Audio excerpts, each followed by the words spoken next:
ویسے دیکھا جائے تو آخرت کا سفر یا سفر آخرت ایک بہت بڑا موضوع ہے، بڑا ٹاپک ہے، جو انسان کی موت کے بعد سے شروع ہوتا ہے، پھر اس کے بعد اس کی قبر کی زندگی کا تمام معاملہ ہوتا ہے، پھر اس کے بعد جو ہے برزخ کے اندر اس کے حالات، پھر اس کے بعد اس کا دوبارہ اٹھایا جانا، اور اس کے بعد اور بھی دیگر مرحلے کہ اس کے بعد لوگوں کا جمع ہونا میدان مقام محشر میں، اس کے بعد میزان کا قائم ہونا، لوگوں کے حساب اور کتاب ہونا، اور لوگوں کا بالآخر پھر پل صراط کو پار کرنا اور جنت اور جہنم میں پھر داخل ہونا۔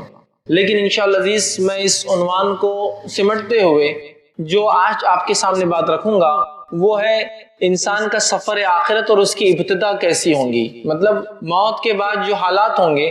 تو میں آپ کے سامنے ان حالات پہ روشنی ڈالنے کی کوشش کروں گا جو سفر آخرت کا ابتدا، سٹارٹنگ، پہلا مرحلہ کیسے ہوگا، اور اس بات کے تعلق سے یہ بات ہمارے ذہن میں ہو، پہلا مرحلہ انسان کا جیسا ہوگا باقی سارے مراحل اس کے مطابق ہے۔ اگر یہ آسان رہا تو انشاءاللہ العزیز بعد کے مرحلے بھی آسان ہوں گے۔ اگر یہ مرحلہ موت اور اس کے بعد کا جو سفر جو ابتدا ہے، اگر اس میں کوئی چیز جو ہے مشکل ہو گئی تو یاد رکھیے باقی تمام سفر پھر مشکل ہو جائیں گا۔ عثمان ابن عفان رضی اللہ عنہ کے تعلق سے آتا ہے، آپ جب کسی قبر پر جاتے اور وہاں کھڑے ہوتے تو بہت زارو خطار روتے، اتنا زیادہ روتے کہ آپ کی داڑھی بھیگ جاتی اور آنسو داڑھی سے نیچے ٹپکتے۔ جب لوگ پوچھتے کہ کیا بات ہے آپ قبر پہ اتنا کیوں روتے ہیں، تو وہ کہا کرتے تھے میں اس لیے اس پر اتنا روتا ہوں اس لیے کہ جس کے لیے یہ مرحلہ آسان ہو گیا اس کے لیے باقی سارے مراحل، باقی سارے سٹیجز آسان ہیں، اور جس کے لیے یہ مرحلہ مشکل ہو گیا، یہ قبر والی زندگی، موت کے فوراً بعد والی زندگی،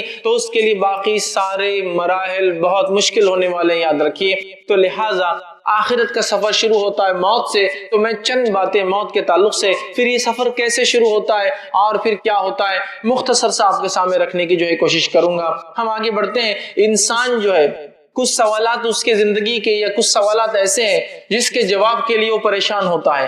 دین اسلام نے ان سارے سوالات کے جواب دیے، جس میں سے ایک اہم سوال جو انسانیت اپنے آپ سے اور لوگوں سے اور دانشوروں سے اور وہ لوگ جو علم رکھتے تھے ان سے پوچھتی رہی، وہ یہ ہے کہ موت کے بعد کیا ہوگا، موت کے بعد جو آخرت کا سفر شروع ہوگا وہ کیا ہوگا، کہ ہم دوبارہ اٹھائے جائیں گے یا یہ موت کے ساتھ ختم ہو جائیں گا، کوئی حساب کتاب ہے، مطلب بعد میں کچھ بدلہ جزا اور سزا ہے، یا بس جو کچھ کیا بس ہم مٹی میں مل کر معاملہ ختم ہوا۔ لوگ پوچھتے ہیں، اسلام نے اتنا بتفصیل جواب دیا، حالانکہ کوئی انسان مرنے کے بعد آ کر یہ چیزیں نہیں بتا سکتا ہے، لیکن اللہ رب العزت نے نبی اکرم صلی اللہ علیہ وسلم کو بذریعہ وہی اس سفر کی ابتدا کیسی ہوں گی، یہ سفر کے کیسے مرحلے ہوں گے، وہ تمام تفصیلات بتائیے، تاکہ وہ لوگ جو زندہ ہیں، جو ایمان والے ہیں، وہ اس چیز کو جانیں، اس چیز کو سمجھیں، اور سفر آخرت، موت کے بعد جو سفر شروع ہوتا ہے اس کی تیاری وہ اللہ رب العزت نے جو زندگی ابھی عطا کی ہے، جس سے میں اور آپ اور جو لوگ میری بات کو سنیں گے وہ زندہ ہے،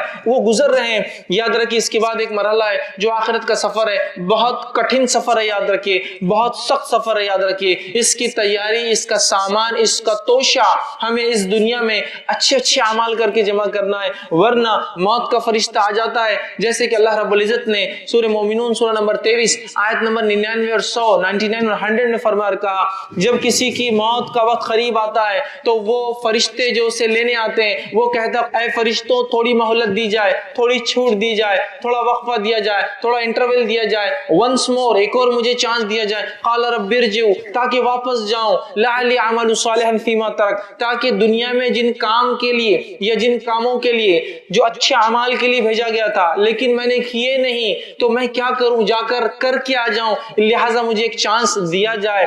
تو اللہ فرماتا ہے، وہ مرتا ہوا انسان کہتا ہے لعلی اعمل صالحا فیما ترک تاکہ وہ نیکیاں جو میں چھوڑ آیا ہوں اسے کراؤں۔ کلا، اللہ رب العزت کی طرف سے جواب آتا ہے ہرگز نہیں، بالکل نہیں، انہا کلمۃ هو قائلها، یہ تو تیری ایک بات ہے، ایک جملہ ہے جس کا تو عادی ہے دنیا کے اندر، وَمِن وَرَائِهِمْ بَرْزَخٌ إِلَىٰ يَوْمِ يُبْعَثُونَ، اور اس انسان کے اور دوبارہ اٹھائے جانے تک، مطلب دنیا کے اور اس انسان کے بیچ میں ایک برزخ ہے، ایک آڑ ہے، یاد رکھیے۔ تو اللہ رب العزت نے یہ بات ہمیں بتا دی کہ مرنے والا شخص دنیا میں واپس جا کر نیکی کرنے کے لیے وقفہ، چھوٹ، مہلت اور ایک جو ہے چانس مانگتا ہے، لیکن وہ چانس اللہ نے بیان کر دیا ملنے والا نہیں ہے، اور انسان کہتا ہے ایک موقع دیا جائے میں اچھا بن جاؤں گا۔ یہ انسانی فطرت کو اللہ نے یہاں کھینچا اور کہا ہے کلا انہا کلمۃ ہوا قائلھا، ہرگز چانس نہیں ملے گا چونکہ تو عادی تھا اس جملے کا۔ اور سبحان اللہ نے کیسی فطرت کی بات کہی ہمارا معاملہ یہی ہے، نمازی بن جاؤ انشاءاللہ اگلے جمعہ سے، ارے دین پر چلنے لگو انشاءاللہ اگلے رمضان سے، پڑھائی اچھی کر لو انشاءاللہ اگلے سیمسٹر سے، کام اچھا کر لو اگلے سیزن سے، تجارت کو بڑھا لو، اگلا موسم دیکھیں گے نا۔ ہر بار ہم چاہتے چانس، ایک اور چانس ملے، اللہ نے کہا کوئی چانس نہیں ملے گا۔ سفر آخرت شروع ہو گیا ہے، فرشتے آ کر کھڑے ہیں اور وہ کہتے ہیں کہ اب چلنے کا وقت ہے، دنیا سے جانے کا وقت ہے، تمہاری روح نکالنے کا وقت ہے اور تمہیں چلنا ہے۔ گناہگار، بدکار، منافق، کافر، فاسق، فاجر جس نے نیکیاں نہیں کی وہ کہہ رہا ہے ایک مہلت دے دو فرشتوں، اللہ سے گزارش کرو۔ جواب آتا ہرگز نہیں، یہ نہیں ہو سکتا چونکہ تم عادی تھے اس جملے کے، کلمۃ ہوا قائلھا، بس تم عادی تھے، کل اور ایک مہلت اور ایک مہلت اور ایک چھوٹ، اگلی بار سے اچھا کروں گا، اگلی بار سے فلاں کروں گا۔ یہ چھوٹ، یہ ڈیل نہیں ملنے والی، اور دنیا کے اور شخص کے بیچ میں ایک برزخ، ایک آڑ ہے دوبارہ اٹھائے جانے تک، قیامت تک۔ تو لہٰذا سفر آخرت یہاں سے شروع ہوتا ہے۔ جو موت کی گھڑیاں ہیں میرے بھائیوں یہ کب آئیں گی نہ میں جانتا ہوں نہ آپ جانتے ہیں، لہٰذا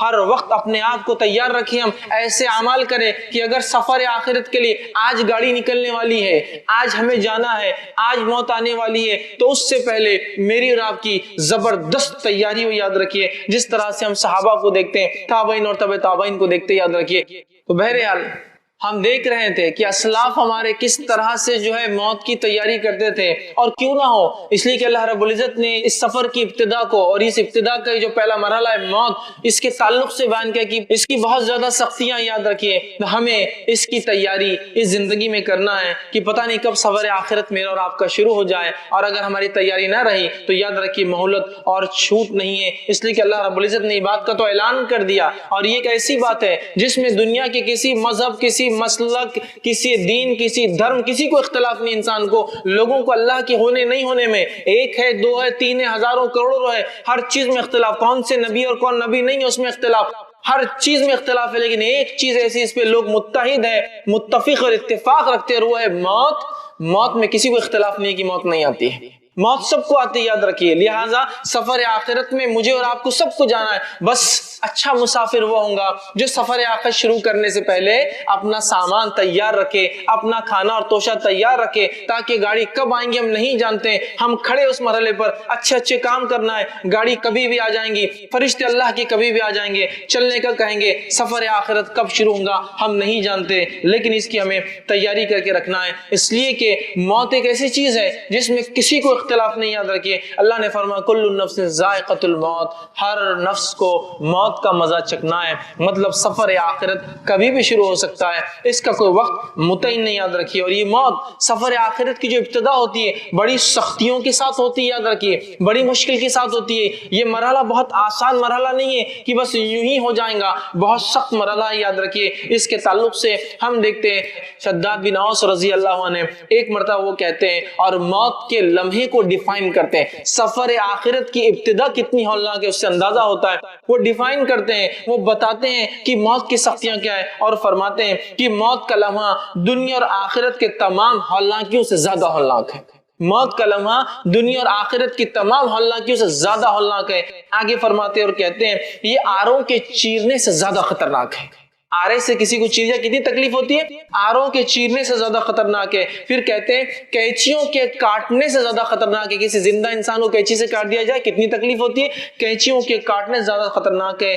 ہڈیوں کے ابالنے سے زیادہ خطرناک ہے، ایک زندہ انسان کو اگر ابال دیا جائے کیسی تکلیف ہوں گی، تو ہڈیوں کے ابالنے سے جو ہے زیادہ تکلیف دے۔ اگر مردہ اٹھ کر جو سختیوں سے وہ گزرتا ہے، سفر آخرت جس تکلیف سے شروع ہوتا ہے، یاد رکھیے اگر بیان کر دے تو وہ کہتے تم لوگوں کا نیند اور چین اور سکون ختم ہو جائیں گا، تم سکون سے سو نہیں سکتے اور تمہارا سکون ختم ہو جائے گا اگر کوئی مردہ اٹھ کے بتا دے اس کے ساتھ کیا تکلیف ہوتی ہے، یاد رکھیے۔ اسی طرح ہم دیکھتے ہیں بخاری کی روایت ہے، نبی اکرم صلی اللہ علیہ وسلم کی جب آخری گھڑیاں تھی، ماں عائشہ رضی اللہ عنہا فرماتی ہے نبی اکرم صلی اللہ علیہ وسلم نماز کے لیے اٹھتے، کھڑے ہونا چاہتے، وضو کرتے اور گر کر بے ہوش ہو جاتے، پھر آپ چہرے پر پانی مارتے، پھر آپ اٹھتے، اٹھنے کے بعد پھر وضو کرتے، پھر نماز کے لیے جانا چاہتے، پھر آپ بے ہوش ہو جاتے ہیں۔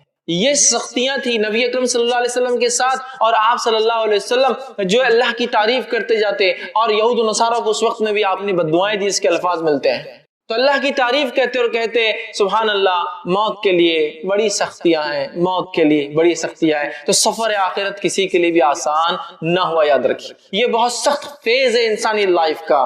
جس طرح سے انسان پیدا ہوتا ہے تو سختیوں میں پیدا ہوتا ہے، مشقت میں پیدا ہوتا ہے، لیکن موت اس سے بھی خطرناک گھڑی ہے۔ مطلب سفر آخرت اگر شروع ہوتا ہے اس ہولناکی سے، تو اس کی آگے کی کیفیتیں کیا ہوں گی میں سمجھتا ہوں اندازہ ہی لگایا جا سکتا ہے۔ یاد رکھیے تابعین تبع تابعین سلف صالحین یاد رکھیے موت سے بہت ڈرا کرتے، چونکہ یہ سفر آخرت کا پہلا مرحلہ ہے، بہت سخت مرحلہ ہے۔ جب یہ مرحلہ ایسا ہے، آگے کیا ہو سکتا اندازہ ہی لگایا جا سکتا ہے۔ ابو ذر غفاری رضی اللہ عنہ کے تعلق سے آتا ہے، ابن ماجہ کی روایت ہے، آپ صلی اللہ علیہ وسلم نے جب موت کا تذکرہ کیا اور سفر آخرت کی ابتدا کی باتیں بتائی، کیسی موت، کیسی سختیاں، کیسے سوال جواب، تو ابو ذر غفاری رضی اللہ عنہ کہہ اٹھے اور کہا کاش کہ میں کوئی جھاڑ ہوتا، یہ زیادہ میرے لیے اچھا ہوتا۔ اسی طرح جو ہے کتاب الزہد کے اندر ابو ہریرہ رضی اللہ عنہ کی موت کا واقعہ آتا ہے، جب آپ جو ہے موت کے قریب تھے اور انتقال ہونے والا تھا تو رو رہے تھے۔ کسی نے کہا ابو ہریرہ کیا دنیا سے جانے کا غم ہے؟ تو کہا مجھے دنیا سے جانے کا غم نہیں ہے، لیکن میرا معاملہ یہ ہے، اور اپنے تعلق سے بتا رہے ہیں مجھے دنیا چھوڑنے کا غم نہیں ہے، بلکہ غم اس چیز کا ہے راستہ بہت لمبا ہے، سفر طویل ہے، سفر طویل ہے، اور زیادہ راستے کا توشہ بہت کم میں نے باندھا ہے۔ تو گویا اسلاف میں، صحابہ میں ہم دیکھ رہے ہیں وہ کتنا ڈرا کرتے، اس لیے کہ سفر آخرت یہ ایک بہت کٹھن مرحلہ ہے، یاد رکھیے، اور اس کی ابتدائی دیکھیے اتنی کٹھن ہے، یاد رکھیے۔ اور قبر، کیونکہ ظاہر سے سفر آخرت کی شروعات ہوں گی جب انسان قبر میں ڈال دیا جائے گا، تو سفر آخرت جس سے شروع ہوتا ہے وہ قبر، اس کے تعلق سے صحابہ کے سامنے جب تذکرے آتے ہیں تو وہ رو اٹھتے تھے، یاد رکھیے، اس لیے کہ موت طاق میں لگی ہے انسان کے، اور ہم غافل ہیں، دنیا میں غرق ہو چکے ہیں دنیا کے اعمال اور دنیا کو خوش کرنے کے لیے، اور آخرت بہت کم یاد آتی ہے۔ اور اگر کوئی آخرت یاد بھی دلا دے کچھ گناہ پہ تو لوگ کہتے نہیں ابھی بھول جاؤ، یہ دنیا ہے، اسے اچھے سے جی لو، انشاءاللہ موت سے قریب پھر کبھی توبہ کر لیں گے۔ اور یاد رکھیے موت ایک ایسی حقیقت ہے، لوگ کہتے ہیں موت کا کیا بھروسہ کبھی بھی آ جائے، میں الٹا کہتا ہوں زندگی کا کیا بھروسہ کبھی بھی چھوڑ کر چلی جائے۔ موت کا بھروسہ ہے 100 سال جیو، 200 سال جیو، 1000 سال جیو، لاکھ سال جیو، آنا ہے، بھروسہ موت کا ہے، زندگی کا نہیں، کب ساتھ چھوڑ دے اور چلے جائے۔ تو یہ مرحلہ جو ملا ہے بہت بہترین و زرین مرحلہ ہے۔ سفر آخرت شروع ہونے سے پہلے سفر آخرت کا سامان، سفر چالو کرنے سے پہلے سفر کے لیے جو تیاریاں انسان کرتا ہے، ویسے سفر آخرت کے لیے ہمیں اس دنیا میں اچھے اچھے اعمال کر کے تیاری کرنا ہے۔ اب آگے ہم بڑھتے ہیں، اب انسان کی موت آ گئی، اس سختیوں والے مرحلے سے وہ گزر گیا، اب کیا ہوتا ہے یہ کچھ باتیں آپ کے سامنے بیان کروں گا۔ ٹھیک یہ بتانا کہ سفر آخرت کی ابتدا میں انسان کی مرنے کے بعد کیا ہوتا ہے یہ ممکن نہیں ہے، چونکہ کوئی مردہ اٹھ کر نہیں بتاتا ہے کیا ہوا، لیکن اللہ کی کتاب میں، نبی اکرم صلی اللہ علیہ وسلم کی سنت میں کچھ جو باتیں ملتی ہیں، ان باتوں کو میں ترتیب وار آپ کے سامنے رکھ رہا ہوں، چونکہ روایتیں مختلف ہیں، احادیث مختلف ہے، کچھ روایتیں بخاری کی، کوئی مسلم کی، کوئی ابو داؤد کی، کوئی ترمذی کی ہے، لیکن اگر میں الگ الگ حدیثیں رکھوں گا تو شاید عنوان مکمل نہیں کر پاؤں گا، تو میں نے ان سب روایتوں کو ایک تسلسل دے دیا، کڑیاں جوڑنے کی کوشش کی ہے کہ ایسا ایسا ایسا ایسا ایسا ہو سکتا ہے، تاکہ ایک واقعے کی شکل میں، ایک آرڈر کی شکل میں کچھ باتیں آپ کے سامنے آئیں، ورنہ یہ تمام باتیں احادیث سے ثابت ہے اور کچھ قرآنی آیتیں بھی انشاءاللہ اس کے اندر آئیں گی۔ تو آئیے، سفر آخرت کی ابتدا موت سے ہوئی، انٹری ہو گئی موت کے ساتھ، انسان مر گیا، مرنے کے بعد اب کیا ہوتا ہے وہاں سے دیکھتے ہیں، یہ سفر آخرت کی ابتدا ہے۔ نبی اکرم صلی اللہ علیہ وسلم فرماتے ہیں جب انسان مر جاتا ہے اور اگر وہ نیکوکار ہو تو ہوتا یہ ہے کہ خوبصورت چہرے والے فرشتے آتے ہیں اور انتہائی خوشبودار کفن اس کے لیے لایا جاتا ہے، اور اس کے پاس آتے ہیں، کھڑے ہوتے ہیں اور بشارتیں دیتے ہیں، خوشخبریاں سناتے ہیں، اس کے رب نے اس کے سفر آخرت کے بعد کیا دینے کا وعدہ کیا ہے وہ رکھتے ہیں، اس کی روح مچلتی ہے اور اسے اچھے اچھے ناموں سے پکارتے ہیں، جن اچھے اچھے ناموں سے وہ دنیا میں پکارا جاتا تھا اسے مبارکباد دیتے ہیں اور اس کو خوشخبریاں سناتے ہیں۔ جو ہی وہ روح خوشخبریاں سنتی ہے وہ مچلنے لگتی ہے سفر آخرت کی ابتدا کے لیے اور کہتی ہے مجھے جلدی سے نکالو، مجھے جلدی لے کر چلو تاکہ میں اس چیز کو پالوں جو میرے رب نے سفر آخرت کے بعد میرے لیے رکھی ہے اور جو بشارت جو تم لوگ دے رہے ہو۔ پھر فرشتے اس کو خوشبودار کفن میں جو ہے کفناتے ہیں، اس کے بعد پہلے آسمان کی طرف لے کر چلتے ہیں۔ جب پہلے آسمان کی طرف لے کر چلتے ہیں تو پہلے آسمان کی فرشتوں کو اس روح کی جو نیک تھی، جس کا سفر آخرت شروع ہوا ہے، خوشبو آ جاتی ہے، اور ان کو پہلے سے پتہ چل جاتا ہے جب وہ آتی ہے روح، فرشتے لے کر آتے ہیں تو پہلے آسمان کے فرشتے دروازے کھولتے ہیں، آسمان کے استقبال کرتے ہیں اور کہتے ہیں کہ مبارک ہو تم کو، اللہ نے تمہارے لیے انعامات لکھ رکھے، آؤ اے جو ہے ایسی روح جس نے نیک اعمال کیے، اور اس نیک انسان کی روح کو وہ قبول کرتے ہیں، ایکسپٹ کرتے ہیں، خوش آمدید کہتے ہیں اور اس کو بشارتیں دیتے ہیں، اور وہ روح جو ہے اس آسمان سے لے کر پہلے آسمان تک پہنچی ہے، کھولے گئے دروازے دوسرے آسمان کی طرف جاتی ہے، اور ہر مرحلے میں ہر آسمان میں یہی بشارتیں دی جاتی ہے اور وہ خوش ہوتی ہے، اور 7ویں آسمان تک اس کی روح لے جائی جاتی ہے، 7ویں آسمان تک اس کی روح لے جائی جاتی ہے۔ پھر اللہ تعالیٰ حکم دیتا ہے اسے واپس اسی جگہ ڈال دو، اس لیے کہ میں اسے دوبارہ اسی سے اٹھاؤں گا۔ پھر اس روح کو لا کر قبر کے اندر ڈال دیا جاتا ہے۔ وہ نیک انسان جب قبر میں ڈال دیا جاتا ہے تو ڈالنے کے بعد وہ نیک انسان جو قبر میں جو ہے بیٹھ جاتا ہے، یاد رکھیے، اور اس کے بعد وہ مرحلہ شروع ہوتا ہے جو بہت سخت مرحلہ ہے، وہ ہے سوال اور جواب کا مرحلہ۔ منکر اور نکیر 2 فرشتے داخل ہوتے ہیں۔ بہت اندازہ لگائیے، مٹی کا گھروندہ ہے قبر، نہ کوئی دیا ہے، نہ کوئی لائٹ ہے، نہ کوئی ایسے ٹمٹما چھوٹی سی روشنی بھی موجود نہیں ہے، اور اس کیفیت میں اس مٹی کے نیچے انسان دبا ہوا ہے۔ دنیا میں چھوٹے موٹے کیڑے مکوڑوں سے لوگ ڈرتے ہیں، اندازہ لگائیے اگر اعمال صحیح نہ کیے تو پھر ڈھیروں من مٹی نیچے دبنا ہے، کوئی ساتھی نہیں، کوئی لائٹ نہیں، کوئی مددگار نہیں، اور اتنی خوف زدہ خوفناک منکر اور نکیر جو قبر مٹی کو پھاڑتے ہوئے آئے۔ اندازہ لگائی دنیا میں کوئی انسان غصے میں آ جائے تو ہم ڈر جاتے ہیں، وہ پھاڑتے ہوئے آئیں گے اور بجلی جیسی آواز ہوں گی، لیکن نیک انسان آ کر اسے اٹھائیں گے، اور اٹھانے کے بعد اس سے 3 سوال کریں گے، اور پہلا سوال کیا جائے گا، من ربک، تیرا رب کون ہے؟ نیک انسان اطمینان سے بیٹھیں گا، اور آپ سے فرماتے ہیں کہ سورج غروب ہوتا دکھایا جائے گا۔ یہ سب غائب کی باتیں ہو رہی ہے، قبر کے معاملات سفر آخرت پورا غائب سے متعلق ہے۔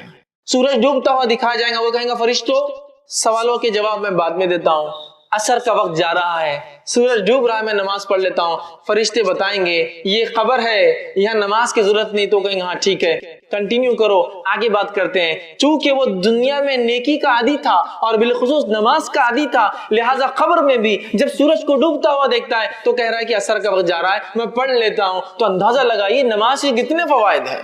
بتایا جائیں گا نہیں ختم ہو گیا، نماز کا سلسلہ نہیں ہے، اعمال ختم ہو گئے، جو ہو گئے ہو گئے، اب تم لہٰذا بیٹھو اور جواب دو۔ تو جب پہلا سوال کیا جائے گا وہ کہیں گا میرا رب اللہ ہے۔ دوسرا سوال ہوگا من نبیوں کا، کون ہے تمہارے نبی؟ تو وہ جواب دیں گا میرے نبی محمد صلی اللہ علیہ وسلم ہے۔ تیسرا سوال ہوگا ما دینوں کا، دین کیا ہے تمہارا، کس دین پر تھے دنیا میں؟ وہ کہیں گا میرا دین اسلام تھا۔ یہ کہنے کے بعد جب ایک نیک انسان اپنے سفر آخرت کی ابتدا میں جو ٹیسٹ اس کا ہوگا، جو اورل اس کا لیا جا رہا ہے، جو وائوا اس کا ہو رہا ہے، اس میں اگر وہ رائٹ آنسر دیتا ہے ان تینوں کوشچنز کے تو نتیجہ یہ ہوگا فرشتے سوال و جواب کا سلسلہ ختم کر دیں گے، تینوں جواب اس نے دیا ہے، اور ایک کھڑکی کھولی جائیں گی اور جہنم بتائی جائیں گی اور کہا جائے گا یہ وہ چیز ہے جس سے تیرے رب نے تجھے بچا لیا۔ وہ بندہ شکر ادا کرے گا، اور ایک کھڑکی کھولی جائیں گی اور بتایا جائے گا یہ تیرا مقام ہے جنت میں، یہ تیرا مقام ہے۔ وہ روح مچل اٹھیں گی اور وہ فرشتوں سے کہیں گا نیک انسان اے فرشتوں مجھے مہلت دے دو، میں جا کے اپنے رشتہ داروں کو بتا دیتا ہوں یہ میرے رب نے نیکیوں کی وجہ سے دیا ہے۔ فرشتے کہیں گے لوٹنے کا چانس، لوٹنے کا جو ہے کوئی جو ہے اس کے اندر امکان نہیں ہے، لہٰذا تم اطمینان کرو۔ اور پھر وہ انسان دعا کریں گے اللہ قیامت جلدی قائم کر، کیونکہ وہ مقام مجھے چاہیے جو بتایا گیا میرا وہاں، اور وہ کہیں گے قیامت جلدی قائم کر اللہ تاکہ میں اٹھوں اس روز، اور سفر آخرت کا جو اینڈ ہوگا اس میں جو ڈیسٹینیشن جو بتایا جا رہا ہے جو مجھے ملنے والا ہے یہ مجھے جلدی سے مل جائے۔ اور اس کے بعد وہ جنت کی کھڑکی کھلی رہیں گی، اس کی کچھ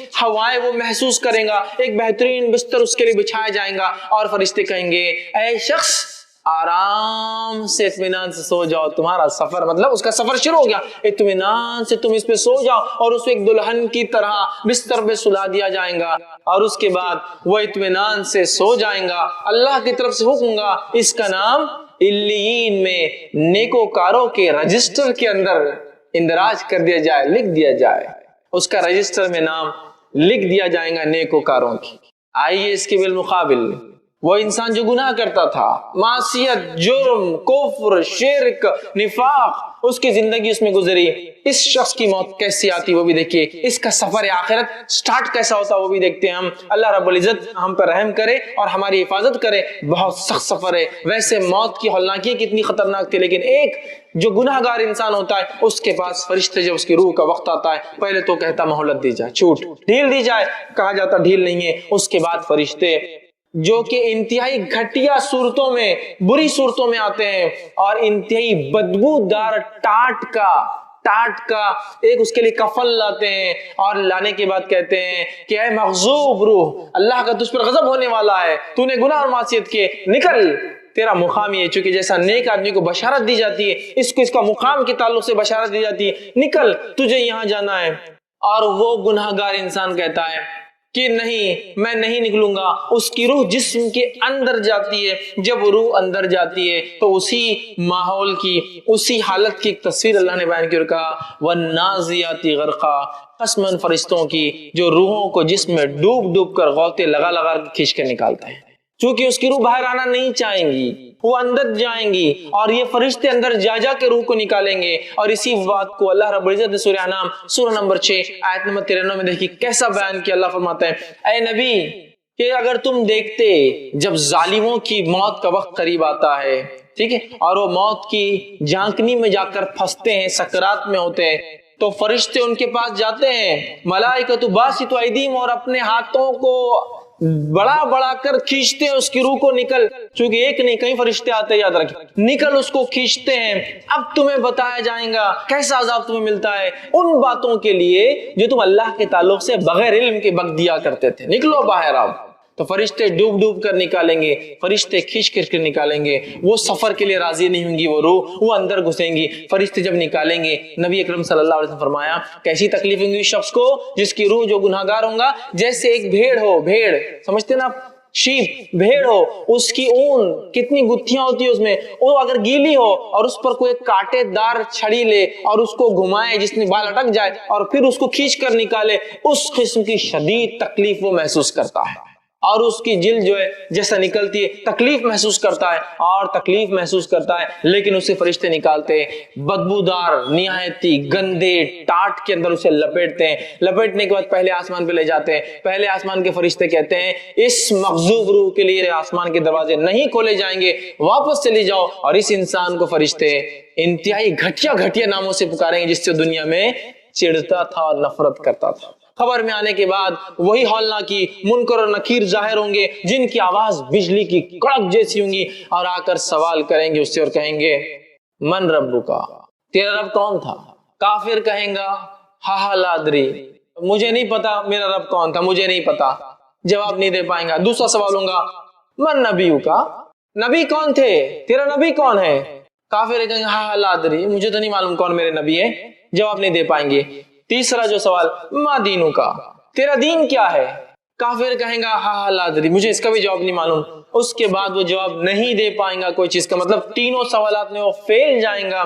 اور اس کے بعد فرشتے ایک کھڑکی کھولی جائیں گی، جنت دکھائی جائیں گی اور کہا جائیں گا یہ وہ چیز ہے جس سے تو محروم رہا، اور ایک کھڑکی کھولی جائیں گی، جہنم میں اس کا مقام بتایا جائیں گا اور کہا جائیں گا یہ وہ مقام ہے جہاں تجھے جانا ہے، اور وہ شخص وہ اس کی روح کہیں گی اے اللہ قیامت تو کبھی قائم مت کر، چونکہ ابھی یہ تکلیف ہے، وہ مقام کتنا سخت ہوگا، ٹھیک ہے، قیامت قائم نہ کر۔ اور ایک آنکھ کا بستر اس کے لیے لایا جائیں گا، آنکھ کا لباس، فائر کا اس کے لیے ایک بستر، آنکھ کا لباس لایا جائیں گا، اور وہ لباس اس کو پہنا دیا جائیں گا، اسے اب آنکھ کے بستر پہ سونا ہے، آنکھ کا لباس پہننا ہے۔ جب اسے لٹایا جائیں گا، ایک انتہائی بدصورت قسم کا انسان اس کی خبر میں آئے گا، وہ کہیں گا تم کون ہو؟ وہ کہیں گا میں تیرے اعمال ہوں جو تو دنیا میں کیا کرتا تھا، اللہ کی طرف سے حکم گا، اس کا نام سجین میں، اس کا نام رجسٹر میں اندراج کر لو، رجسٹر میں لکھ لو، سجین میں ان لوگوں کے رجسٹر میں جو گناہگاروں کا رجسٹر ہے، جو قید خانہ ہے، جو جیل ہے، اس میں اس کا نام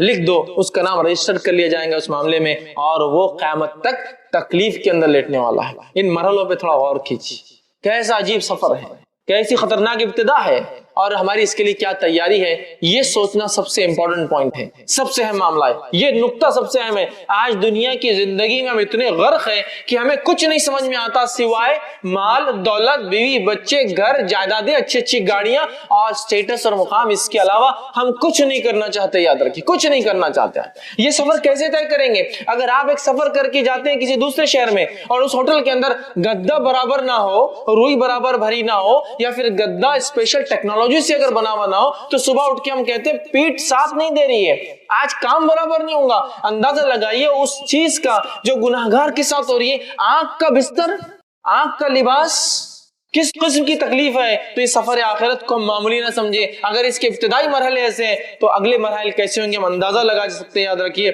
تو لہٰذا یہ بد اور نیک کا تھا۔ اب ایک معاملہ یہاں جو ہو رہا ہے، اعمال۔ اعمال وہ ساتھی ہے جو ساتھی ہمارے ساتھ قبر میں آنے والے ہیں، جس کو ہم سب سے بڑا دشمن سمجھتے ہیں اپنا۔ نبی اکرم صلی اللہ علیہ وسلم فرماتے ہیں 3 دوست ہیں ایک انسان کے، ایک وہ ساتھی، وہ دوست، وہ فرینڈ ہے جو انسان کے مرتے اس کا ساتھ چھوڑ دیتا ہے، ریلیشن شپ توڑ دیتا ہے۔ سیکنڈ وہ دوست، وہ فرینڈ ہے جو مرنے کے بعد قبرستان تک آتا ہے، اور تیسرا وہ فرینڈ اور دوست ہے جو قبر میں ساتھ آتا ہے۔ پہلا دوست مال و دولت ہے، انسان مرا اور انسان کے مرنے کے ساتھ جائیداد، زمین، دولت، گاڑیاں، بنگلے، گھوڑا، سب وہیں رہ گیا، سب رہ گیا۔ پہلا دوست تو ساتھ چھوڑ دیتا ہے۔ اگلا مرحلہ نیکسٹ فرینڈ کو دیکھتے ہیں۔ دوسرا دوست آپ صلی اللہ علیہ وسلم فرماتے وہ ہے جو قبرستان تک ساتھ آتا ہے۔ یہ کون ہے معلوم؟ یہ دوست، رشتہ دار، ساتھی، وہ لوگ جو غم مناتے، جو روتے ہیں آپ کے اوپر، جو آپ کی جانیں جن کو تکلیف ہوئی ہے وہ ہے، لیکن وہ بھی قبر تک آتے ہیں۔ اور قبر میں آنے کے بعد کیا ہوتا ہے؟ وہاں آتے، دفناتے اور چلے جاتے ہیں، ہے نا؟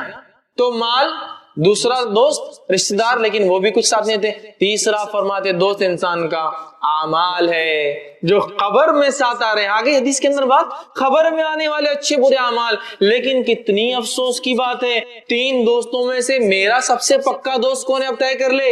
اور دیکھا یہ جا رہا ہے کہ آج کل ہم لوگوں کا سب سے پکا دوست تیسرا نہیں ہے وہ اعمال، پہلا سب سے پکا دوست مال ہے۔ بھائی مال، اس کے وجہ سے رشتہ داریاں توڑ دی جاتی ہے، اس کو کمانے کے لیے حلال اور حرام کی تمیز چھوڑ دی جاتی ہے، اس کو کمانے کے لیے سب کچھ کیا جا رہا ہے، اس کو کمانے کے لیے، حاصل کرنے کے لیے غبن، تکلیف، ٹھیک ہے، اس کے بعد لوگوں کے حق مارے جا رہے ہیں۔ اسی کے لیے تو دنیا میں سب کچھ ہو رہا ہے، یاد رکھیے۔ اور یہ سب سے پکا دوست ہے، اسی کی وجہ سے تو ہم نے سنتوں کو ترک کیا، اسی کی وجہ سے تو فرائض کو ہم نے چھوڑا۔ ارے بھائی ظہر کے ٹائم پہ نماز کو چل جائیں گے تو کام کم ہوگا، سیلری کم ہو جائیں گی، لہٰذا 1 گھنٹہ بڑھ جائیں گا نا۔ اسی کے لیے تو ہم نے نماز فرائض چھوڑے، اسی کے لیے تو جو رشتوں کو جوڑنے کا حکم ہے وہ توڑے کہ رشتے باقی رکھیں گے تو آ جائیں گے کل کو غریب رشتے دار، بولیں گے یہ دو یہ دو یہ دو، کہاں سے لاؤں گا؟ توڑو رشتے داریاں، چونکہ مال مانگ لیں گے یہ۔ تو اسی کے لیے تو سب کچھ کیا، اسی کے لیے احکامات چھوڑے اسلام کے، اسی کے لیے فرائض چھوڑے، اسی کے لیے رشتہ داریاں توڑی، اسی کے لیے بغیر حلال و حرام کی تمیز کے، اور میں نے حرام کمایا، رشوت خوری کی، غبن کیا، چوری کی، جو کچھ ہو سکتا ہے کیا، مال حاصل کیا۔ اور یہ ایسا بے وفا ساتھی ہے، فرسٹ سٹیج میں چھوڑ دیتا ہے، انسان مر کے چلا جاتا ہے، جھگڑا جائیداد کا چلتے رہتا ہے۔ اس کو سب سے پکا ساتھی بنا لیا ہم نے، جبکہ سب سے کچا ہے یہ، سب سے زیادہ بے وفا دوست ہے یہ۔ دوسرا دوست رشتہ دار، کہاں تک آتے ہیں؟ یہ بھی قبر تک۔ یہ وہی رشتہ دار ہے نا جن کے لیے آپ نے شریعت کو بالائے طاق رکھا، بھائی شادی ایسی کرو، ایسی شادی تھوڑی ہوتی سماج میں، بڑے کیا کہیں گے ہمارے۔ یہ وہی رشتہ دار ہے نا جن کی وجہ سے سنتوں کو چھوڑا، یہ وہی رشتہ دار ہے نا جن کی وجہ سے ہم نے دین اور اسلام کو چھوڑا۔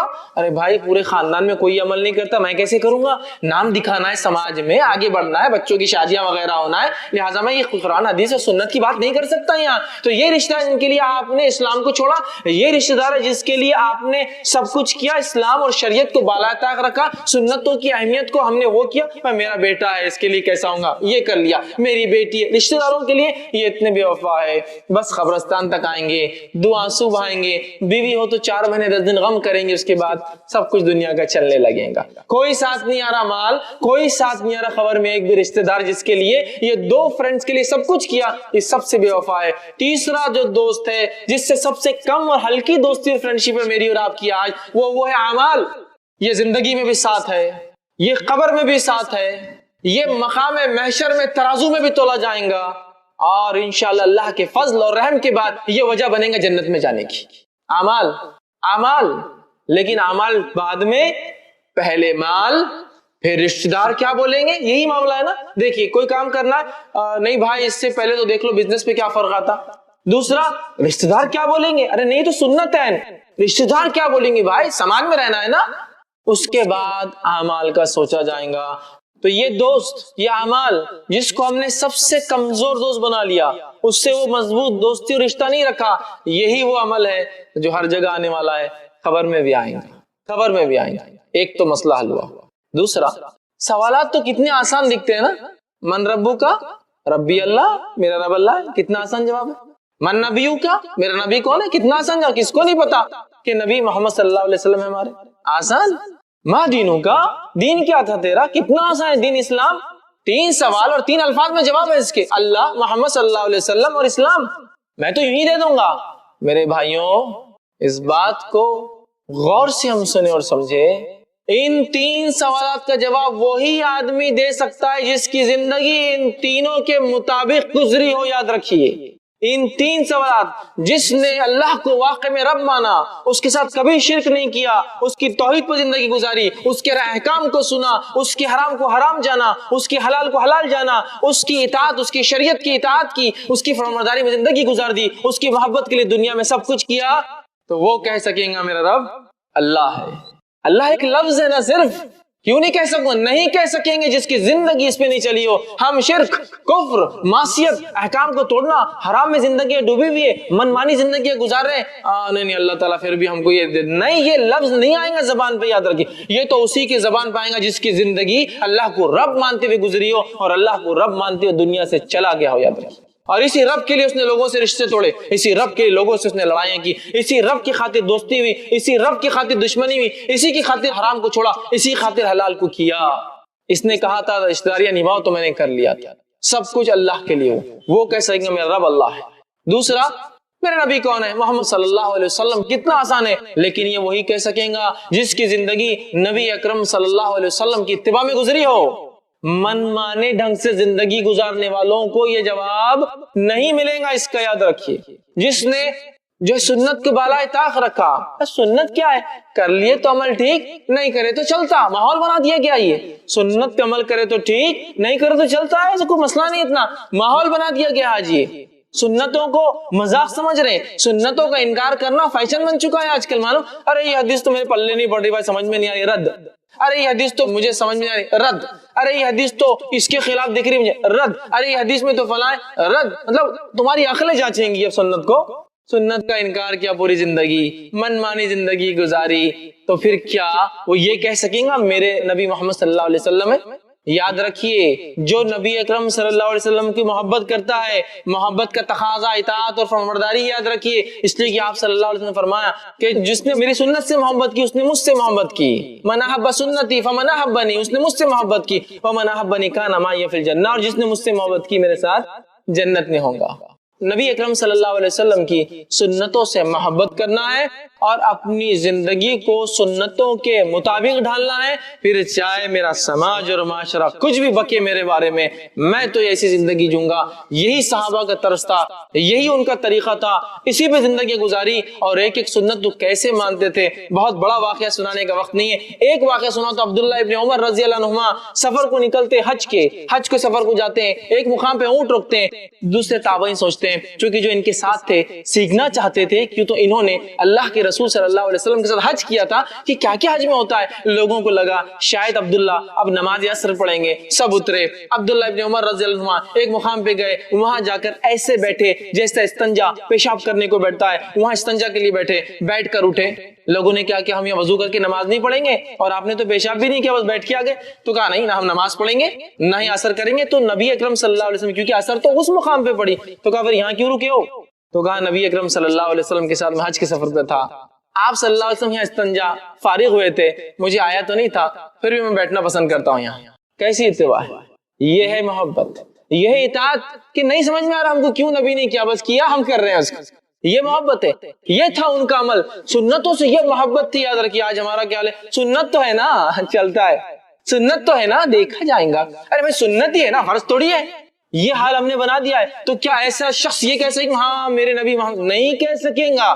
یہ وہی کہیں گا جس کی زندگی عین سنت پر گزری ہو یا کم از کم گزار نہ سکا ہو تو تڑپ رکھتا تھا شدید کہ اللہ موقع ملے تو میں گزاروں، چونکہ دنیا کے ایسے کئی علاقے ہیں جہاں سنت عمل کرنا مشکل ہی نہیں ناممکن ہوتا ہے، تڑپ رکھا تھا اس کم از کم۔ تیسرا سوال کتنا آسان، ما دینوں کا، تیرا دین کیا ہے؟ میرا دین اسلام ہے۔ کس کو نہیں پتا؟ کس کو نہیں پتا مجمع میں سے؟ سب کو پتا ہے، لیکن یہ جواب اسی کے منہ سے نکلے گا جس کی زندگی اسلام کے مطابق تھی، جس کا پیدا ہونا اسلام کے مطابق تھا، جس کی شادی اسلام کے مطابق تھی، جس کا مرنا اسلام کے مطابق تھا، جس کا اٹھنا اور بیٹھنا اور کھانا اور پینا سارے اعمال اسلام کے مطابق تھے، جس کی شرم حیا لباس سارا اسلام کے مطابق تھا۔ یہاں تو پوری زندگی منمانی، شادی اپنے ڈھنگ سے، میت اپنے ڈھنگ سے، پیدائشی اپنے ڈھنگ سے منمانی کرتے ہیں۔ اسلام تو تب آتا ہے جب جھگڑے کی بات آتی ہے نا، اسلام تو تب آتا ہے جب طلاق کی بات آتی ہے۔ شادی تو منمانے ڈھنگ سے ہوتی ہے، طلاق ہی سنت کے مطابق ہوتی ہے۔ حالت تو یہ ہے، حالت تو یہ ہے۔ پھر ہم بول رہے ہاں نہیں ہم تو آسانی سے جواب دے دیں گے اسلام ہمارا دین تھا، نہیں، یہ الفاظ نہیں آئیں گا میرے بھائی۔ جس کی زندگی ان تین چیزوں میں تھی، جو واقعی میں اللہ کو رب مانتا تھا، شرک نہیں کیا اس کے ساتھ، جو واقعی محمد صلی اللہ علیہ وسلم کو اپنے لائق اتباع مانتا تھا اور آپ کے طریقے پہ زندگی گزاری، اور جس نے واقعی میں اسلام کو اپنا دین سمجھا اور اس کے مطابق اس کے زندگی کا ہر شعبہ تھا، یاد رکھیے، کم از کم نہ کر سکا تو تڑپ رکھتا تھا، وہی جواب دے پائیں گا۔ کیا جواب دے پائیں گا؟ میرا دین اسلام ہے۔ تین سوال آسان دکھتے ہیں، جواب ہر آدمی نہیں دے پائیں گا جب تک کہ اس کی زندگی اس پہ نہ ہو۔ آگے بڑھتے ہیں۔ صحابہ نے کہا اللہ کے رسول، سفر آخرت جاری ہے، کہ اللہ کے رسول یہ جو آپ کہہ رہے ہیں یہ فرشتے آ جائیں گے منکر نکیر، کیا ہولناک سچویشن ہوگی، خطرناک سچویشن ہوگی کہ ایک انسان خبر میں اکیلا اور اتنے خطرناک بجلی سے زیادہ تیز کڑکنے والی آواز والے، بڑی بڑی آنکھوں والے، اتنے بڑے دانت والے دو فرشتے آ کے سوال کریں گے، کیسے ہم جواب دے پائیں گے؟ صحابہ کے دیکھیں صحابہ نے کیا سوال کیا، سوال دہراتا ہوں۔ صحابہ نے پوچھا اللہ کے رسول صلی اللہ علیہ وسلم، آدمی کے سر پر اگر فرشتہ گز لے کر کھڑا ہو تو اس کا مطلب فرشتہ گز بھی لے کر آئیں، گز سمجھتے نا، لوہے کی راڈ، سلاخ، تو وہ فرما رہے اللہ کے رسول وہ اگر گز لے کر کھڑا رہیں گا سر پر تو ہم تو مٹی کے بت بن جائیں گے، منہ سے جواب بھی کیسا نکلیں گا اس خطرناک فرشتے کے سامنے، ہے نا؟ تو اللہ کے رسول صلی اللہ علیہ وسلم فرماتے ہیں کلمہ توحید لا الہ الا اللہ کی برکت سے تم جو ہے خبر کے سوالات کے جوابات بھی دوں گے، دنیا بھی تمہاری اور آخرت میں بھی اللہ تمہیں ثابت قدم رکھیں گا۔ اور پھر اللہ کے رسول صلی اللہ علیہ وسلم نے یہ آیت تلاوت کی جو سورہ ابراہیم سورہ نمبر 14 آیت نمبر 27 1427 ہے، یثبت اللہ الذین آمنوا بالقول الثابت فی الحیات الدنیا وفی الآخرہ، اللہ تعالیٰ یثبت اللہ الذین آمنوا جما دے گا ایمان والوں کو بقول ثابت، ایک مضبوط کلمے کے ذریعے، اور وہ کلمہ کون سا ہے؟ لا الہ الا اللہ، کلمہ توحید، فی الحیات الدنیا وفی الآخرہ، دنیا کی زندگی میں اور آخرت کی زندگی میں کلمہ توحید کی بنیاد پر ہم جمیں گے۔ تو دنیا میں بھی اگر ہمیں قدم جمانا اپنے کلمہ توحید اور اس کی برکتیں ہوں گی جس کی وجہ سے ہوں گا، اور آخرت کا تو معاملہ کلمہ توحید ہی ہے، لا الہ الا اللہ۔ تو یہ بھی پتہ چل گیا کہ برکت توحید کی کیا ہے، یہ توحید کی برکتوں کی وجہ سے انسان کے سوال و جواب میں آسانی، منکر نکیر سے نہیں ڈرے گا، دنیا اچھی گزارے گا، اور انشاءاللہ العزیز آخرت بھی سے انسان کی اچھی ہوں گی۔ اب آئیے آگے بڑھتے ہیں۔ خبر میں ایک چوتھا سوال بھی ہوگا، حیرت مت کیجیے، لیکن یہ سوال نہیں ہے، یہ فرشتے پوچھیں گے، پھر سوال کی شکل میں نہیں، تعجب کی شکل میں یا تعریف کی شکل میں۔ وہ کیا چیز ہے؟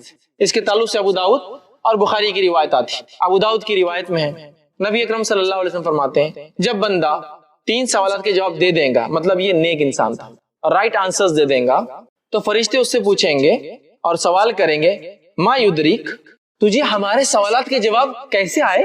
بہت امپورٹنٹ ایشو ہے۔ اگر جو لوگ اسٹوڈنٹس ہیں، اسکول کالج جاتے ایگزامز دیتے ہیں، وہ اس بات کو سمجھ سکتے ہیں کہ وائوا میں اگر کوئی کوشچن آنے والا ہے اور وہ کوشچن کا آنسر کہاں ملتا ہے اگر پتہ چل جائے تو کتنی بڑی بات ہوگی نا، وہی بات ہو رہی۔ فرشتے پوچھیں گے پتہ کیسے چلا آپ کو یہ 3 سوالات کے یہ 3 جواب ہے؟ تب سوال کرنے والے تو نیک انسان کیا جواب دیں گے؟ سنیے، اللہ کے رسول صلی اللہ علیہ وسلم فرماتے ہیں، یہ مسند احمد کی روایت کا ایک ٹکڑا ایک حصہ ہے، آپ فرماتے ہیں قرأت کتاب اللہ، میں نے اللہ کی کتاب پڑھی تھی، آمنت بھی، میں اس پر ایمان لایا، وصدقت، اور اس کی تصدیق بھی کی تھی میں نے کہ حق ہے۔ میں نے اللہ کی کتاب پڑھی، ایمان لایا اور تصدیق بھی کی۔ دیکھیں، ایک ایمان لانا ہے کہ اور تصدیق کرنا ایک چیز کی، مانتا ہوں میں اس چیز کو، مجھے یقین ہے اس چیز پہ، یقین کیا تھا، لہٰذا مجھے جواب مل گئے۔ تو کہاں ہیں ان 3 سوالوں کے جواب؟ اللہ کی کتاب میں. کون سی گائیڈ بک میں ملیں گے آخرت اور آخرت کے سفر کے سوالات کے جواب؟ قرآن میں. اس کو پڑھنا ہے تو صرف یہ نہیں کہ پڑھ لیا الف لام میم ذالک، پڑھنا ہے، تصدیق بھی کرنا ہے نا ایمان کے ساتھ. اس کتاب میں کوئی شک نہیں. تو جو کتاب کی ابتدا یہ ہو رہی ہے، اکثر کتابوں پہ لکھا ہوتا ہے مصنف کی گزارش کتاب میں اگر غلطی ہو تو ہمیں بتا دے، اللہ آپ کو جزائے خیر دے گا. اس کتاب کی ابتدا میں اللہ کہہ رہا ہے ذالک الکتاب لا ریب فیہ، اس کتاب میں اللہ کی طرف سے کوئی شک نہیں ہے، تمہیں کچھ شک و شبہ نہیں کرنا ہے، پڑھو اور صرف عمل کرنا ہے تمہیں. ایسی کتاب اتنے پیارے انداز سے شروع ہوتی ہے. اس آیت کو اگر سمجھنا ہے نا تو کبھی اہل کتاب کی زندگیوں کو دیکھے تو بہت تسلی ہوتی. کیا کتاب ہے! اہل کتاب صرف یہی طے کرتے پریشان ہے، یہ کتاب کا حصہ ہے، یہ کتاب کا حصہ نہیں ہے، یہ کتاب کا حصہ ہے یا یہ کتاب کا حصہ نہیں ہے. ایک زمانے میں یہ کتاب تھی، اگلے زمانے میں رد ہو گئی. ایک زمانے میں یہ تھی، اگلے زمانے میں بولتے یہ موضوع تھی. یہ حالت ہے. الحمدللہ اس کتاب کو صرف آپ کھول رہے ہیں اور اس میں لکھا ہوا ہے اس کتاب میں کوئی شک نہیں. لیکن جس چیز میں جب شک نہیں ہوتا ہے تو اس کا کیا معنی ہوتا ہے معلوم آپ کو؟ اس کا معنی ہوتا ہے پھر اسے عمل کرنا بھی لازم ہے. حکومت نے قانون پاس کیا، قانون اگر حکومت کی طرف سے کوئی شک نہیں ہے تو عمل کرنا لازم ہے. ذالک الکتاب قرآن پڑھنا ہے اس کو. دیکھیے شروعاتی ہو رہا تو اتنی بہترین بات سے، تو آگے کیا کیا ہوں گے اسباق پتہ نہیں ہے نا. مطلب پڑھتے جائیں گے خزانے پہ خزانے. تو کہا میں نے قرآن پڑھا تھا. کوشچن 3 آنسر گائیڈ بک بتا دی گئی. اب دوسرا آدمی جو جواب نہیں دے پائیں گا، فرشتے پوچھیں گے کیوں جواب نہیں دے پایا، اور کوئی اچھی بات تو نہیں کریں گے اس سے. کیوں جواب نہیں دے پائے تو وہ کہیں گا اللہ دریتا ولا تلیتا، مطلب کیوں جواب نہیں دے پائے تو وہ کہیں گا نہ میں نے قرآن پڑھا نہ سمجھا. تو فرشتے کہیں گے تو نے نہ جانا نہ تو نے پڑھا. اور ایک فرشتہ، ایک روایت کے مطابق گز لیا ہوا فرشتہ، اور ایک روایت کے مطابق جو صحیح بخاری کی ہے 2 ہتھوڑے لیا ہوا فرشتہ ہوں گا. ہتھوڑے، ٹھیک ہے، گز نہیں ہتھوڑے. ہتھوڑے سمجھتے نا آپ، ہتھوڑا جو ہوتا ہے پتھر توڑنے میں جس طرح، وہ 2 ہتھوڑے لیں گا. اور جب پوچھیں گا تو نے نہ پڑھا نہ سمجھا، دونوں ہتھوڑوں کو لے کے اس زور سے دونوں کن پٹیوں پہ ماریں گا. تو روایت کے انداز تھا وہ ایسا چیخیں گا وہ مردہ، اتنے زور سے چلائیں گا کہ زمین و آسمان کی ہر مخلوق سنیں گی اس کی آواز سوائے جن اور انس کو چھوڑ کر، اور اس کا سر ذرات میں تبدیل ہو جائے گا. اور یہی عذاب اس کو قیامت تک دوبارہ اٹھنے تک ملنے والا ہے. آنکھ کا بستر، آنکھ کا لباس، ہتھوڑوں کا عذاب. ایک روایت میں گز کے گز، وہ گز لے کے کھڑا ہوں گا، اور گز لے کے کھڑا ہوں گا اور اس زور سے ماریں گا. اور یہ گز والے فرشتے اور ہتھوڑے والے فرشتوں کی دونوں کی خصوصیت یہ، دونوں اندھے اور بہرے ہیں، سنتے بھی نہیں ہیں دیکھتے بھی نہیں ہیں. چاند ذرہ برابر بھی نہیں کہ کچھ وہ کر سکے. نہ سنتے ہیں نہ دیکھتے ہیں کیا ہو رہا ہے، لیکن مارتے ہیں. اگر دونوں روایتوں کو ملا لیا جائے تو معنی یہ ہوا ایک فرشتہ کن پٹیوں پہ مارتا ہے ہتھوڑے سے، اور ایک فرشتہ پیچھے سے کھڑے ہو کر سر پہ مارتا ہے گز. دونوں روایتوں کو ملاتی ماں. تو اس گز کے تعلق سے آپ نے فرمایا جب وہ گز اٹھاتا ہے اور مارتا ہے اس کے سر پر، چونکہ سفر آخرت کی تیاری نہیں کر کے آیا تھا، تو وہ گز جب سر پہ پڑتا ہے تو اس کا سر ذرات میں تبدیل ہو جاتا ہے. اور آپ صلی اللہ علیہ وسلم نے فرمایا کیا تم جانتے ہو یہ گز کے بارے میں کیسی گز ہے وہ جو لوہے کی سلاخ ہے؟ صحابہ نے کہا آپ بتائیے کیسی ہے. تو کہا یہ گز ایسی ہے کہ اگر ایک بڑے پہاڑ پر مار دی جائے تو ایک وار سے پورا پہاڑ ذرات، ذرات سمجھتے نا، ذرات ان پارٹیکلز کو کہتے ہیں جن کو بغیر پھوکے کی خود بخود اڑتے رہتے ہیں انوائرمنٹ کے اندر، ایٹماسفیئر میں، ذرات میں تبدیل ہو جائیں گا. اور پھر آپ نے فرمایا یہ گز کتنی وزنی بتاؤں؟ اتنی وزنی ہے کہ سارے انس آدم علیہ السلام سے لے کر آخری بچہ جو پیدا ہوں گا، اور سارے جن ابلیس سے لے کر آخری جو جن ہوں گا، سب بھی اگر جمع ہو جائے اور اس گز کو ہلانا چاہے تو ہلا بھی نہیں سکتے ہیں. اتنا ویٹ ہوگا اسے ایک گز کا. تو کن پٹی پہ ہتھوڑے، سر پہ گز مارا جائیں گا. اب اس واقعے سے جو بات پتہ چلی سفر آخرت کے تعلق سے وہ کیا ہے؟ کیا بات پتہ چلی معلوم آپ کو؟ بات یہ پتہ چلی کہ قرآن وہ کتاب ہے جو منکر اور نکیر کے سوالات کے جواب ہم کو دلوا سکتی ہے. قرآن وہ گائیڈ بک ہے جس میں قبر کا جو ایگزام اور امتحان ہے اس کے جوابات موجود ہیں. سمجھ رہے ہیں بات کو؟ فرسٹ پوائنٹ تو یہ نکلا کہ تو فورتھ جو کوشچن تھا ان کا، اس میں نیک انسان کا جواب اور بد انسان کا جواب ہم سن چکے ہیں. دوسرا، جو قرآن پر ایمان جو ہے لائے اور پڑھا وہی قبر کے امتحان میں کامیاب ہو سکتا ہے. دوسرا پوائنٹ یہ پتا چلا قرآن وہ گائیڈ بک ہے جس میں آنسرز ہے. دوسرا پتا جو اس کو پڑھتا ہے، جو اس پر عمل کرتا ہے، اسی کے لیے سفر آخرت ایزی اور آسان ہوتا ہے. تیسرا پوائنٹ پتا چلا کافر اور منافق پر سب سے پہلا فرض جرم جو عائد ہوگا کافر اور منافق پر سب سے پہلا جو فرد جرم انڈیویجول کرائم ان پر ثابت ہوگا خبر میں وہ قرآن کا نہ پڑھنا ہے. باقی کچھ نہیں ہو رہا. دیکھیے ابھی شرک نہیں ہو رہا, کچھ قرآن کا نہ پڑھنا ہے. پہلا فرد جرم قبر میں جو کافر اور منافق پہ عائد ہوگا, فرسٹ کرائم جس کے لیے وہ پنشیبل ہوگا, اس کو پنشمنٹ دی جائیں گی, وہ کیا ہوگا؟ قرآن کا نہ پڑھنا اور نہ سمجھنا. پتا چلا تیسرا پوائنٹ. چوتھا پوائنٹ کیا پتا چلا اس حدیث سے؟ وہ یہ قرآن پڑھنے اور سمجھنے کے لیے اللہ نے ہمیں کیا دی ہے؟ عقل. اسی لیے جب اس کا صحیح استعمال نہیں ہوا تو ہتھوڑا اسی پہ پڑ رہا ہے, کنپٹی پہ ہتھوڑے مارے جا رہے ہیں, سر پر ہتھوڑا مارا جا رہا ہے. کیوں؟ تو قرآن اسی لیے ہے کہ قرآن مطلب اللہ نے جو عقل دی ہے وہ اسی لیے دی ہے کہ اس عقل کو اللہ کی کتاب کو پڑھنے اور سمجھنے میں مسلمان تو لگا دے. اے انسان, اے کافر, اے منافق, تجھے جو اللہ نے عقل دی تھی تو نے اللہ کی کتاب کو نہیں سمجھا, دین حق کو نہیں سمجھا, تو فرد جرم ثابت ہو رہا ہے. مارا اسی کنپٹی اور جو سر پہ مارا جا رہا ہے. پتا چلا عقل اللہ نے اللہ کی کتاب کو پڑھنے, سمجھنے اور اس پہ عمل کرنے کے لیے دیے, اس کی پلاننگ کرنے کے لیے دیے. لیکن کتنی افسوس کی بات ہے, اللہ کی کتاب کا جب معاملہ آتا ہے میرا اور آپ کا حال یہ کہ ہم لوگ اس کو کتنا ایزی لیتے ہیں. میں آپ کو کیا کہوں, میں نے ایسے حالات دیکھے ہیں کہ ایک مجمع ہے, اس مجمع میں اگر کوئی یہ پوچھ لے کہ کتنے انبیاء کے نام قرآن میں ہے, کتنے انبیاء کے نام قرآن میں ہے, تو میں سمجھتا ہوں رائٹ آنسر پانے کے لیے تکلیف اور مشقت سے گزرنا پڑے گا کہ کتنے انبیاء کے نام ہیں. میں تو یہ بھی کہتا ہوں کہ قرآن سے اتنی دوری ہماری کہ کوئی یہ پوچھ لے نا کہ کتنے سورے ہیں قرآن میں, تو ویریس فیگرز آپ کے سامنے آئیں گے. 256, 255, 112, 113, 100, جس نے جہاں تک پڑھا اس کو لگا وہاں تک سورے. بس سمجھے آپ بات کو؟ آنسر نہیں پتا کہ اللہ کی کتاب میں کتنے جو ہے سورے ہیں. اگر میں یہ کہوں اللہ کی کتاب آخرت کا سلیبس اور گائیڈ بک ہے تو اس کے چیپٹرز کتنے اتنا تو معلوم ہونا چاہیے نا, ہے نا؟ ماشاءاللہ ایسے لوگ اس مجمع میں اور جو مجھے سنیں گے وہ سن رہے ہیں جنہوں نے ڈگریاں, graduation, multiple graduation, post graduation, multiple time post graduation, doctorate, post doctorate, double doctorate, triple doctorate, research, junior scientist, senior scientist, یہ القاب, وہ القاب, یہ علامہ, وہ سر, سب کچھ کیا, لیکن اللہ کی کتاب کے 114 چیپٹر پہ ریسرچ تو دور کی بات ہے, اس کو ترجمے سے بھی نہیں پڑھا آج تک. یہ سلیبس پہ تو ریسرچ ہی ریسرچ ہے, لیکن پڑھائی نہیں ہوگا. انبیاء کے نام پوچھ لیا نہیں پتا ہوں گے, لیکن ہاں اگر یہ پوچھ لیا جائے کہ آپ یہ بتا سکتے ہیں کہ انڈین ٹیم میں کتنے لوگ ہیں, ہاں ماشاءاللہ یہ ٹیم میں اتنے لوگ ہیں, وہ ٹیم میں کتنے لوگ ہیں, فلاں جو گیم کھیلتی ہے اتنے لوگ ہیں. اچھا یہ ٹیم نے 2000 میں جو ورلڈ کپ کھیلا تھا کتنے تھے, اس میں یہ اتنے تھے, یہ کھیلنے والے تھے اور اتنے لوگ بیٹھے ہوئے تھے, سٹنگ پلیئرز تھے. اس کے بعد 2004 میں یہ ہوا, 8 میں یہ ہوا, 12 میں یہ ہوا, 16 میں ابھی ہونے والا, یہ طے ہو رہا, ان کو سب پتا ہے. سلیبس کا معاملہ لے, 8 کی کیمسٹری کی بک کے اندر اتنے سبجیکٹ تھے, یہ تھا پیپر 1, پیپر 2, فرسٹ کے اندر 12 چیپٹرز تھے, سیکنڈ میں 12 چیپٹرز تھے, چیپٹر نمبر 1 2 3 4 5 6 7 8 9 10, 9th میں ایسا ہوا 14 چیپٹرز تھے, 14 اس میں چیپٹر نمبر 1 2 3 4 پورے 28 یاد ہیں. 10th کا یہ حال تھا, 11th میں یہ پڑھا, 12th میں یہ پڑھا, گریجویشن یہ پڑھ رہا ہوں, سب پتا ہے. لیکن قرآن کے کتنے چیپٹرز ہیں؟ نہیں مجھے تو معلوم ہے. اگر معلوم ہے تو اگر میں کہوں نام بتائیے 114 کی کیا ہے, 10 گنا دیجیے, 20 گنا دیجیے, نہیں وہ نہیں ہو سکتا, لیکن 114 اتنا معلوم. حالت یہ ہے قرآن کے ساتھ. باقی دیگر کتابوں کو تو ایسے بھی لوگ ہیں صفحہ پڑھ رہے اور ایگزام کے دن نظر آ رہے تو وہ پیپرز گر رہے ہیں اس میں سے, اس لیے کہ وہ پڑھ کے پھاڑ دیا اس نے کتاب کو, پی گیا بولتے نا کام سے, پی گئے ہیں. لیکن اللہ کی کتاب کا معاملہ کیا ہے معاملہ, کتنی دوری ہے کہ قرآن گھر میں اگر ایک آ جائے تو صدیوں چلتا ہے. میں یہ کہتا ہوں قرآن اللہ کی کتاب ہے, لیکن کاغذ اور کور تو دنیا کا ہے نا, استعمال ہوگا تو پھٹے گا, استعمال ہوگا تو خراب ہوگا, استعمال ہوگا تو اس کے برق الگ ہوں گے. لیکن آپ کے پاس تو صدیوں پرانا قرآن ہے, اس کا مطلب سلیبس بک پڑھی نہیں جا رہی ہے, جس کے نتیجے میں وہ ٹیکسٹ بک جیسی کی ویسی اچھی کی اچھی دھری رکھی ہوئی ہے.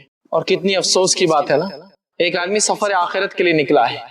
سفر آخرت کے لیے اللہ نے کہا دنیا میں جا رہے ہو, سفر آخرت کی گائیڈ بک, ٹریول کیٹلاگ ہوتا ہے نا, جو لوگ سفر کرتے ہیں, دنیا کے کسی کونے میں جانا ہے, وہ زبان آپ کو نہیں آتی, ٹریول کیٹلاگ آپ لے کر چلے سفر میں, کھولا کیٹلاگ, اچھا ماشاءاللہ یہاں جانا, یہ کرنا ہے, کرنسی ریٹ یہ ہے, یہ ہوٹلز آفیشل گورنمنٹ کے, یہ فلاں, ماشاءاللہ میرا سفر بہت اچھا رہا, اس لیے کہ میں پورا گائیڈ بک کو فالو کر رہا تھا, ہے نا.